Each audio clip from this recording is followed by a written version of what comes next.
Hello there. I know it's been a while since I made a video, so I thought it would be nice to give you some updates. Actually, the main reason I stopped making videos on a regular basis here on YouTube is that I really don't have anything new to say about adult chess improvement. If you have been following my channel, you know how much effort I put into understanding and explaining the path of adult chess improver. And without any false modesty, I think I've done a pretty good job about it. I would even dare to say that I'm not familiar with anyone on YouTube or on public forum who went so deep in order to understand adult chess improvement processes, methods, and everything else regarding this venture. So I made a bunch of videos, and I will put the links of some of my best, I think, videos and playlists here in the description. So make sure to check this out. And with this video, I wanted to reach out and help other adult chess improvers out there. And all the methods which I recommend have proved, on my example, to work very well. And I think they can really help any adult who wants to improve in chess to reach his ceiling and to realize his or her potential. So, by the way, I believe that everybody obviously has a ceiling, so all we have to do is try to reach the ceiling.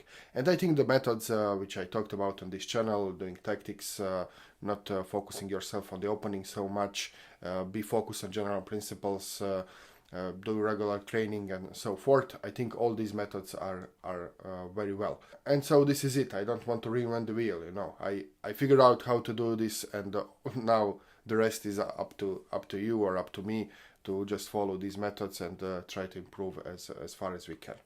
Another reason for my decreased YouTube activity is the fact that I recently switched jobs and I got promoted on a new job.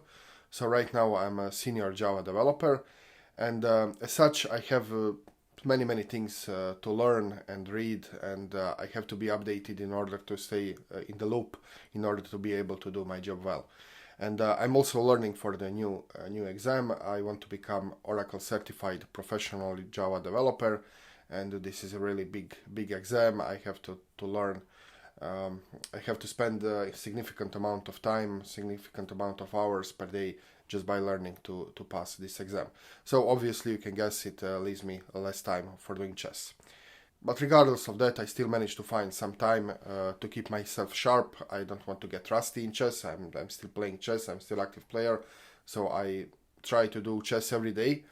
I'm not doing this in a systematical way at the moment, given my new job and exam and all other responsibilities. So I'm not doing like Polgar or Yusupov or this kind of systematic approach, because I don't have at this moment time for this.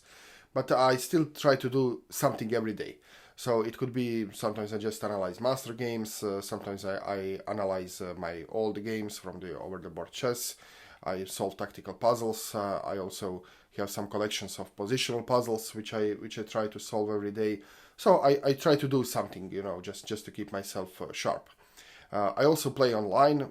I play some Blitz and some Rapid, but I realized a long time ago that I just don't have the motivation of playing online chess and taking this game seriously. So I can play online chess, but I don't have motivation, to be 100% in the game. So I guess after trying over the board chess, real holistic chess experience, everything online just seems like a mere shadow of this real chess. So I found myself, when I'm playing online, that I'm playing, shallow moves. I'm often multitasking when I play. I do something in the same time when I'm playing chess, and so it's not some quality chess, but I think it's better than nothing. So at least I'm doing something on the chessboard, and this is it. So I realized a long time ago that I'm over the board player, and when I play over the board, this is the moments in which I put my maximum in, and this is how I will continue playing chess.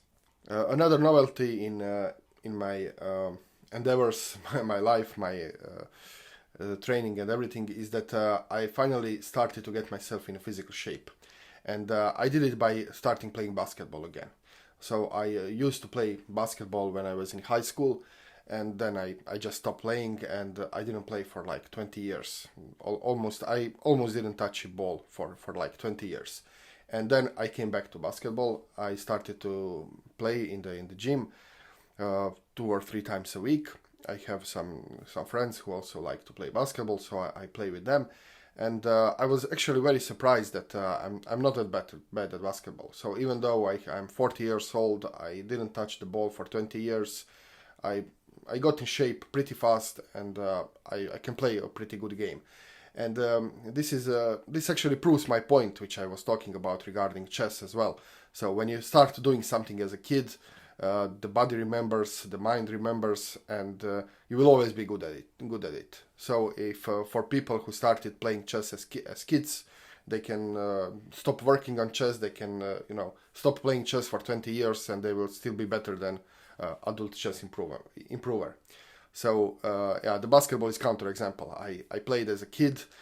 I stopped playing for 20 years, and then I took the ball, and I just play good basketball. So it's just the way it is. We have to live with this, like Grandmaster Van Feigl would say, the truth hurts. So this is how it is.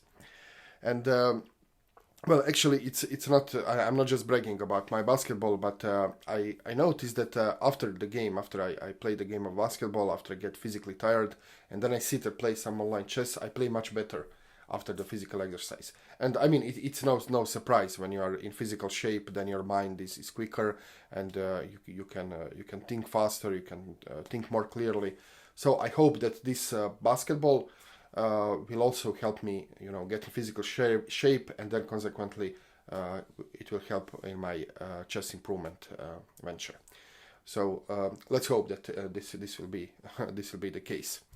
And as far as my plans go, I have the over the board tournament in January 12th. So it's like maybe 2 weeks from now, a little more. So this will be a 7-round tournament, classical time controls. It's played here in the town near me, so in Krapina. So I will not have problems with logistics. I will just go and play. And the novelty in this tournament is that the time control are 60 minutes with 30-second increment.